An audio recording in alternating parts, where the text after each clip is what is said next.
قال النبي صلى الله عليه وسلم إنها أتت في زمن خديجة إن حسن العهد من الإيمان أو كما قال عليه الصلاة والسلام. میرے محترم بھائیو دوستوں اور بزرگوں، بات یہ چل رہی کہ آدمی آپس میں جان پہچان والوں سے، رشتہ داروں سے محبت اور سلوک کا معاملہ کرے. اس سلسلے میں ایک بات یہ بھی بتلائی تھی کہ محبت پیدا کرنے کے لیے آپس میں سلام اور ہدیہ تحائف ہونا چاہیے. ہدیہ تحائف کے سلسلے میں آدمی کی ضرورت کا خیال رکھنا چاہیے. پاکستان میں ایک بزرگ گزرے ہیں حضرت شاہ عبد العزیز رحمۃ اللہ علیہ، تو ماشاء اللہ دعوت و تبلیغ کے بڑے اکابر میں تھے. حضرت مفتی شفیع صاحب نور اللہ مرقدہ کی خدمت میں حاضر ہوتے تھے، اور جب آپ کی خدمت میں حاضر ہوتے تو ہدیہ لے کر آتے تھے، اور ہدیہ ایسی چیز لاتے تھے کہ آپ سنیں گے تو آپ کہیں گے کہ یہ تو شرم کی چیز ہے. کبھی تو ہدیہ لاتے تھے کاغذوں کا پرندہ بناتے تھے اور وہ لے آتے تھے.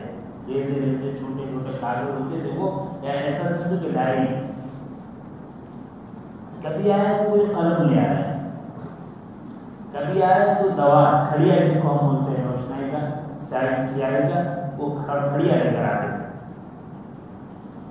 لوگ بیٹھے ہوتے وہ تعجب میں پڑتے کہ مفتی اعظم پاکستان میں ان کی خدمت میں آ رہے ہیں اور ایسی معمولی چیز ہدیہ لاتے ہیں.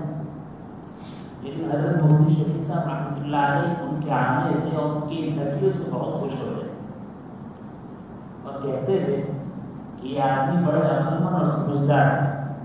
یہ جانتے ہیں کہ مجھے روزانہ خط لکھنے کی، فتویٰ لکھنے کی ضرورت پڑتی رہتی ہے، اور میری ضرورت ہے کاغذ اور قلم اور دوات. ان کے ہدیے سے میری ضرورتیں پوری ہوتی ہیں. حضرت فرماتے تھے اگر میرے پاس مٹھائی لے کر آتے تو میں دوست آپ کو دے دیتا ہوں، اچھی چپل لاتے تو وہ دے دیتا ہوں، کوئی اچھا کپڑا لاتے تو لیکن یہ میری اپنی ضرورت کی چیز ہے. تو ایسی چیز ہوتی ہے تو مجھے بہت خوشی ہوتی ہے. ادب یہ نکلا کہ آدمی ہدیہ تحائف دے اور ہدیہ تحائف میں ضرورت کا خیال رکھے. آج کل مال سے محبت کا یہ عالم ہے کہ اب ہدیہ تحائف کا معاملہ تو ختم ہو گیا. ہاں، ہدیہ تحائف وہاں دیا جاتا ہے جہاں 4 روپے دے اور 16 روپے ملے. یہ امید ہو تو ہدیہ تحائف ہے، ورنہ ہدیہ تحائف مشکل ہے. حالانکہ آدمی اپنی حیثیت سے چھوٹا موٹا ہدیہ لیتا رہے تو انشاءاللہ اس سے محبتیں بڑھیں. اس کے بعد یہ عرض کرنا ہے نبی کریم صلی اللہ علیہ وسلم نے آپس کے جو تعلقات ہیں ان تعلقات کو نبھانے کی تعلیم دی. دیکھو، پہلی چیز تو یہ ہے آدمی بلا ضرورت زیادہ تعلقات قائم نہ کرے. رشتہ دار ہے وہ تو ہے، پڑوس کے ہیں، محلے کے ہیں، دوست احباب ہیں.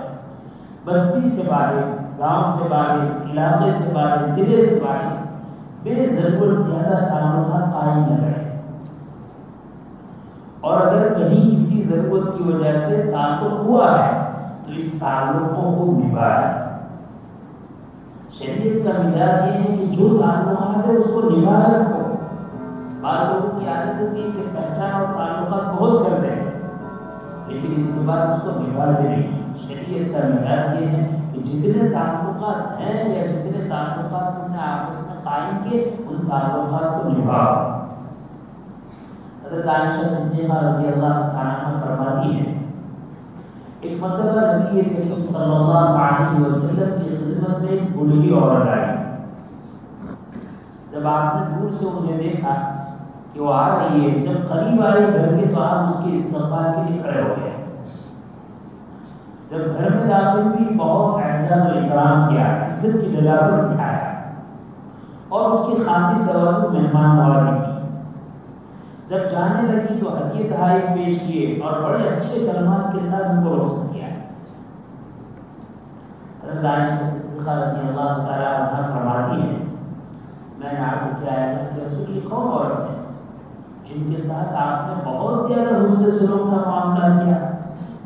وہ آئی تو آپ اس کے استقبال کے لیے کھڑے ہو گئے، جب گھر میں آئی تو عزت کی جگہ پر آپ نے ان کو بٹھایا، ان کی بہت اچھی مہمان نوازی کی، خاطر توازو کی، آوگت کی، اور جب جانے لگی تو ہدیہ تحائف پیش کیا اور بہت اخلاق کے ساتھ اس کو واپس کیا۔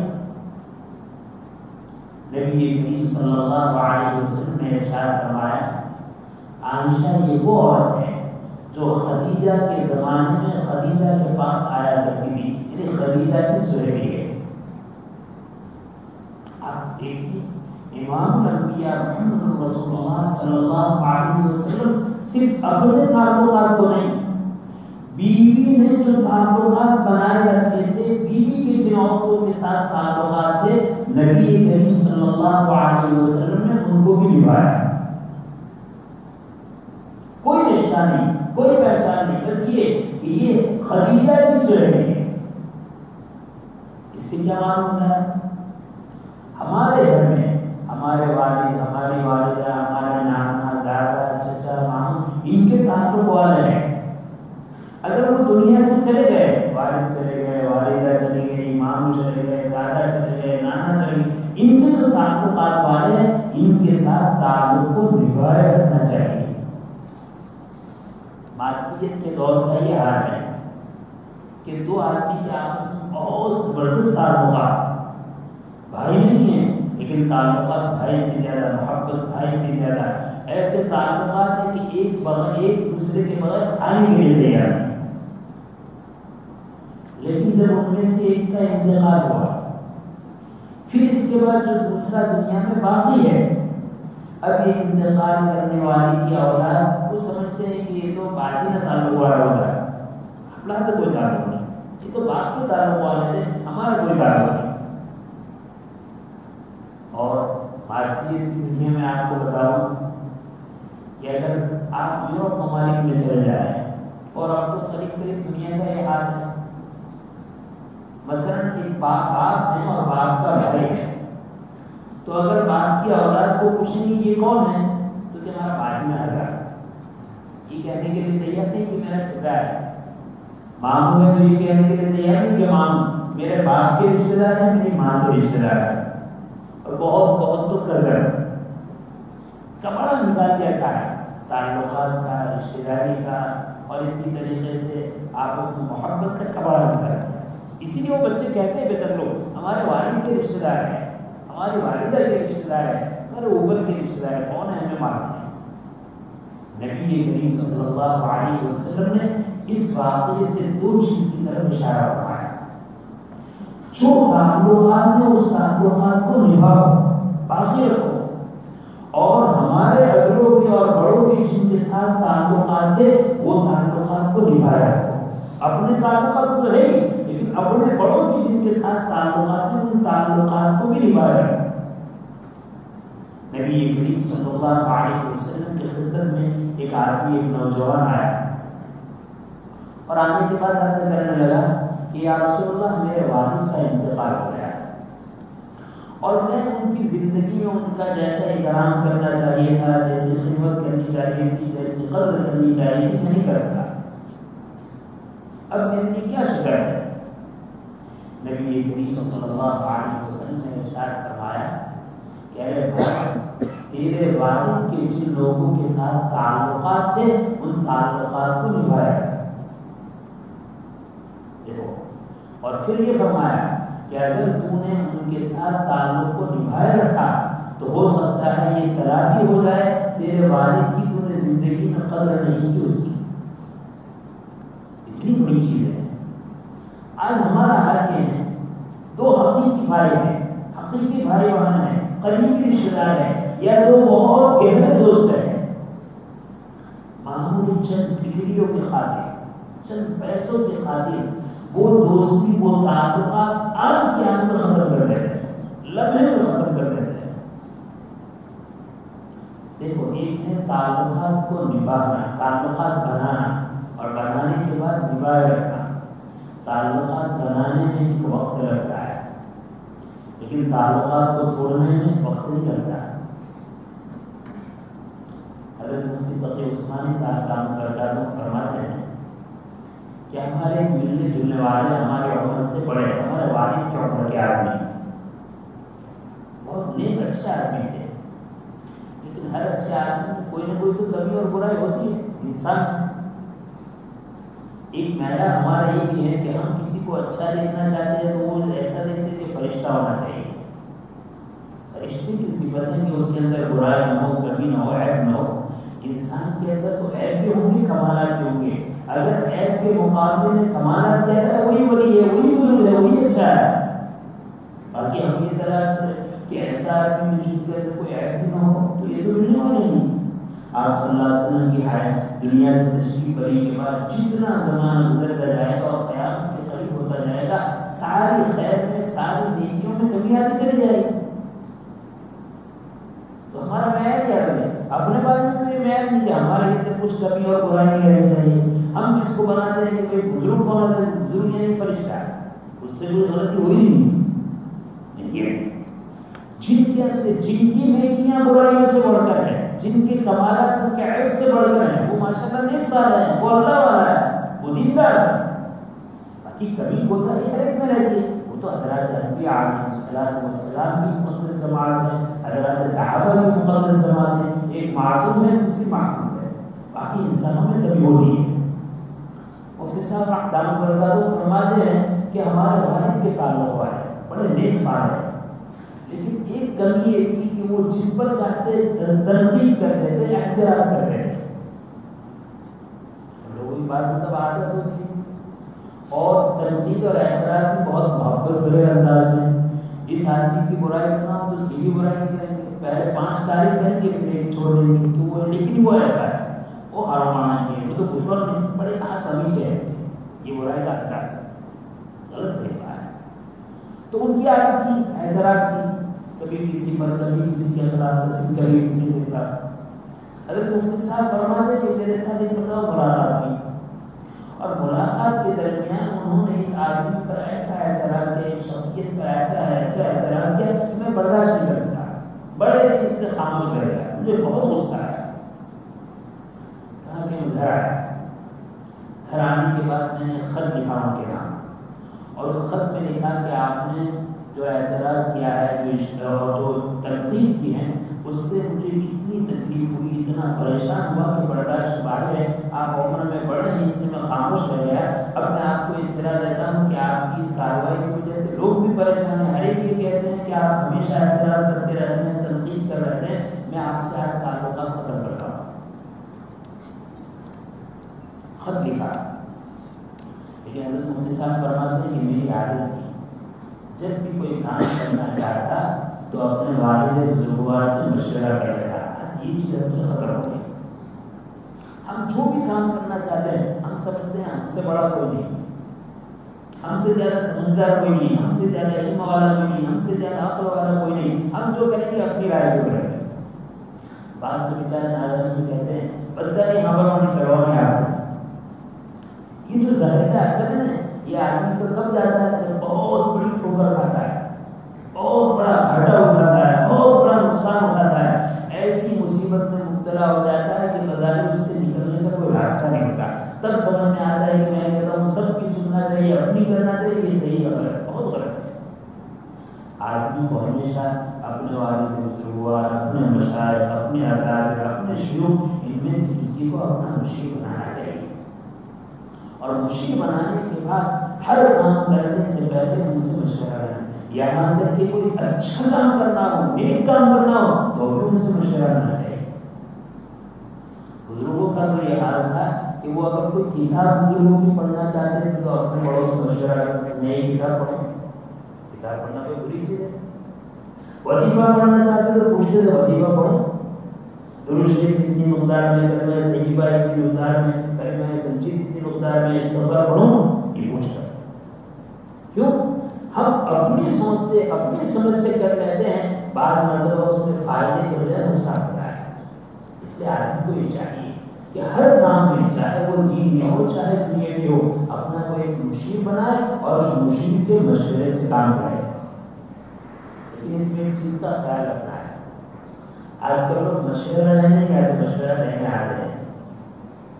تو پوچھیں گے ایک بار پھر اللہ والے نے کسی عالم نے کسی بڑے نے باپ نے استاد نے شیخ نے بات بتائی، لیکن حضرت میں یہ چاہتا ہوں تو آپ مشورہ لینے آئے تھے یا مشورہ دینے آئے تھے؟ آپ تو لینے آئے تھے، دینے کا آپ نہیں لینے کا آپ ہے۔ اور انسان کامیاب اس وقت ہوتا ہے جب اپنے بڑوں سے مشورہ لے اور وہ مشورہ اس کو سمجھ میں نہ آئے اور اس پر عمل کرے۔ مشورہ کیا اور سمجھ میں آیا اور عمل کیا، مشورہ سمجھ میں نہیں آیا تو چھوڑ دیا، یہ نقصان ہے، یہ پریشانی ہے۔ مثال کے طور پر آپ کو بھوک لگی، آپ نے امی سے کہا بہت بھوک لگی، امی کہیں گے کھا لیں، ظاہر چیز ہے بھوک کا مداوا بھوک کی طرح کی ایک آدمی کھا لے تو بھوک مٹ جائے گی۔ لیکن اگر آپ کو بھوک لگی ہے اور آپ نے اپنی والدہ سے یا آپ نے کہا کہ مجھے بہت بھوک لگی ہے، تھوڑی دیر ٹھہرا، عقل کے خلاف ہے لیکن ٹھہرا، بیمار ہے، ڈاکٹر صاحب سے کہا ایسا ہو رہا ہے ایسا ہو رہا ہے، نہیں یہ مت کھاؤ یہ چھوڑو۔ اب حیرت کی بات ہے، دنیاوی نقصان کے بارے میں تو آدمی سب کی مانتا ہے، لیکن دینی نقصان کے بارے میں بڑوں کی ماننے کے لیے تیار ہے۔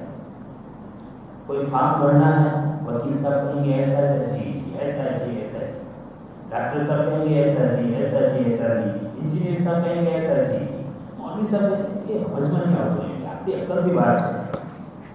یہ جو جملے ہیں سمجھ میں نہیں آتا، عقل سے یہ سب گمراہی کی بات ہے، یہ خسارے کی بات ہے، گھاٹے کی بات ہے۔ انسان کو چاہیے کہ اپنے بڑے میں سے کسی کو مشیر بنائے اور اس کی رہنمائی میں کام کرے۔ حضرت مفتی صاحب فرماتے ہیں نے خط تو لکھا اور خط لکھنے کے بعد والد صاحب سے مشورہ کیا کہ فلاں آدمی میں جو ہمارے تعلق والے ہیں آپ کے دوست ہیں اور انہوں نے بڑے آدمی کے بارے میں کوئی ایسی تنقید کر دیا، ایسا کلام کر دیا کہ میں پریشان ہو گیا، ان سے تعلق ہونا چاہتا ہوں۔ اللہ بڑوں کا تربیت کا انداز بھی ٹھیک ہوتا ہے۔ حضرت مفتی صاحب نے کہا اچھا ابھی خط رکھ جاؤ، پھر بعد میں مشورہ کریں گے، وقت دے کے بات کریں گے۔ یہ غصہ ہے، طبیعت میں جلا ہے، طبیعت میں جب جلال اور غصہ ہو تو اس وقت اس کو روک ٹوک کرنا نہیں چاہیے، لیکن یہاں تفصیل ہے، وہ کام ایسا ہو جو مباح، جس کا کرنا صحیح نہ کرنا صحیح، ایسے وقت میں۔ لیکن اگر وہ حرام کام کر رہا ہے اور حرام کام میں غصہ ہے تو غصے کا اعتبار نہیں، روکو اس کو۔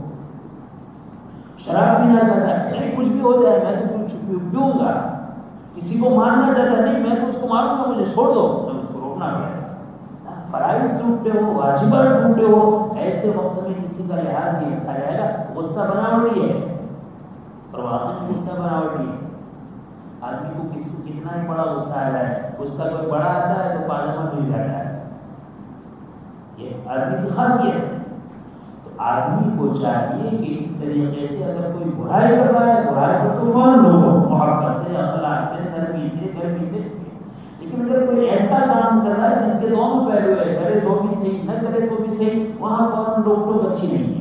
جیسے نوافل کا معاملہ ہے اور استحباب کا معاملہ ہے، وہاں اگر کوئی کوتاہی کرے تو ترغیب ہونی چاہیے، چشم پوشی ہونی چاہیے، کوئی بات نہیں، بعد میں سمجھانے کے بعد میں حضرت نے کہا آپ کے خطرہ کو بعد میں بات کریں گے، ٹھیک ہے۔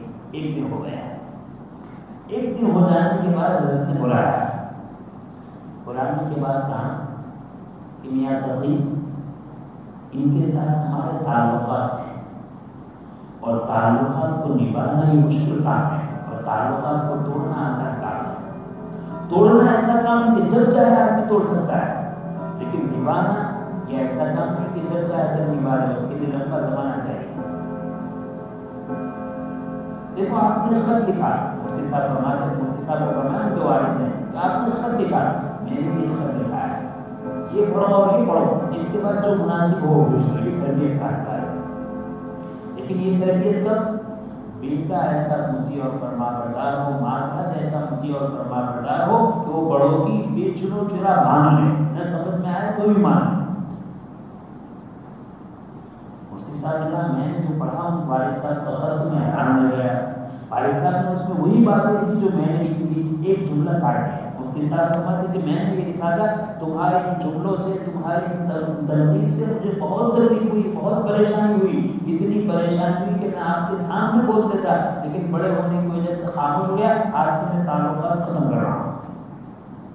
حضرت نے یہ جملے لکھے کہ آپ نے فلاں کے بارے میں اس طریقے سے کہا، اس سے طبیعت کو ٹھیس پہنچی اور برداشت سے باہر تھی، لیکن ادب کی وجہ سے میں خاموش ہو گیا.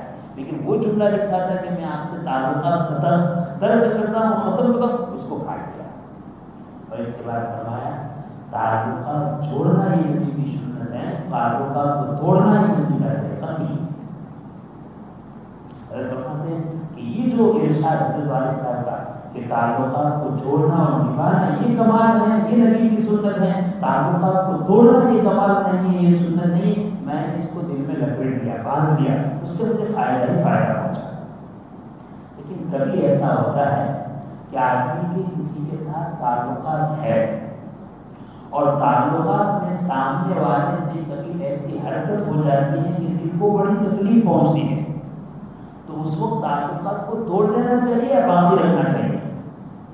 حضرت فرماتے ہیں کہ ایسے وقت میں تعلقات تو باقی رکھنا چاہیے، تعلقات توڑنے نہیں چاہیے. ہاں میل ملاپ اس سے کم کر دیں، میل جھول اس سے کم کر دیں، لیکن تعلقات باقی رکھنا چاہیے. ان کی تکلیف کی وجہ سے نہیں کہ آج سے ہمارا تعلق ختم، آج سے بول چال ختم، تم نے ایسا کیا. اور اس کے بعد عجیب بات ارشاد فرمائی، کہا کہ اپنے تعلقات والوں کی کسی حرکت پر ہمیں تکلیف پہنچی، اس تکلیف پر ہم نے صبر کیا. تو صبر اتنی بڑی چیز ہے، اتنی بڑی چیز ہے کہ صبر پر اللہ تعالیٰ جب قیامت کے دن اجر دیں گے، اس اجر کو جب دیکھیں گے تو دنیا کے وہ لوگ جن کو دنیا میں مصیبت اٹھانے کا موقع ہی نہیں آیا، صبر کا موقع ہی نہیں ملا، جب وہ صبر کرنے والوں کو اللہ کی طرف سے ملنے والا اجر ہے اس کو دیکھیں گے تو یہ تمنا کریں گے. حدیث میں ہے وہ تمنا کریں گے اے کاش ہم پر مصیبتیں آتی اور ایسی سخت مصیبتیں آتی، ایسی سخت مصیبتیں آتی کہ ہماری کھالوں کو کینچیوں سے کاٹ دیا جاتا اور ہم ان پر صبر کرتے تاکہ صبر کرنے والے صابرین کو اللہ کی طرف سے جو اجر مل رہا ہے وہ اجر ہمیں ملتا ہے. تو اگر تعلقات ہیں، رشتہ داری ہے، دوست احباب ہیں، متعلقین ہیں، بستی والے ہیں، محلے والے ہیں، جن سے بھی تعلق ہے، اگر ان تعلقات کے بعد کوئی نقصان پہنچ جائے، کوئی تکلیف پہنچ جائے، کوئی برائی پہنچ جائے تو اس برائی کا بدلہ یہ نہیں کہ اس سے بول چال کو، سلام کو، کلام کو ختم کر دے، اس کے خلاف ایک محاذ کھڑا کر دے، اس کے خلاف برائی چالو کر دے، نہیں، اس پر صبر کرے. اس صبر میں دو چیز ہوگی، اللہ تعالیٰ سامنے والوں کو بھی توفیق دیں گے، وہ اپنی غلط حرکتوں سے باز آ جائے گا. اور اگر ایسا نہیں، اس کے مقدر میں یہ نہیں ہے تو پھر اللہ تعالیٰ صبر کرنے والوں کو صبر کا اجر تو دیں گے. یہ جو پیچھے پڑا ہے، یہ جو اس طرح ریشہ دوانی کرتا ہے، اللہ اس سے نمٹ لیں گے، اور جس سے اللہ نمٹے اس کی کوئی خیر نہیں. اس لیے آدمی کا یہ مزاج، آدمی کی یہ تربیت ہونی چاہیے کہ وہ تعلقات کو نبھائے رکھے. چھوٹی چھوٹی چیزوں میں، معمولی معمولی باتوں میں اس طریقے سے تعلقات کو ختم کر دینا یہ نبی کریم صلی اللہ علیہ وسلم کی سنت نہیں ہے. آپ ذرا نبی کریم صلی اللہ علیہ وسلم کی سیرت تو دیکھیے. مکہ مکرمہ میں آپ رہے، مکہ مکرمہ میں رہے تو اپنی بستی کے لوگ، اس سے بڑھ کر اپنے خاندان کے لوگ، اس سے بڑھ کر قریبی رشتہ دار، ان کا حال یہ ہے کہ وہ آپ کی جان کا دشمن بنا ہوا ہے. راستہ چلتے ہیں تو کانٹے بچھاتے ہیں، مسجد حرام میں نماز پڑھ رہے ہیں تو بوجھ، اونٹ کی بوجھ آپ کی پشت پر ڈالتے ہیں، گالی گلوچ کہتے ہیں، آپ کو مجنون کہتے ہیں، ساحر کہتے ہیں، دیوانہ کہتے ہیں.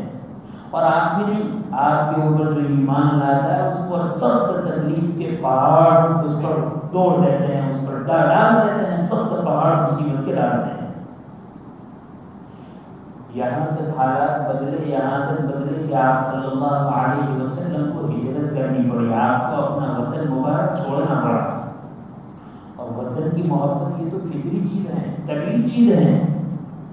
آپ صلی اللہ علیہ وسلم ہجرت کر رہے ہیں تو بار بار مڑ کر پیچھے مکہ کی طرف دیکھ رہے ہیں اور کہہ رہے ہیں کہ سرزمین مکہ اگر تیرے باشندے مجھے یہاں سے نہیں نکالتے تو میں نہیں نکلتا.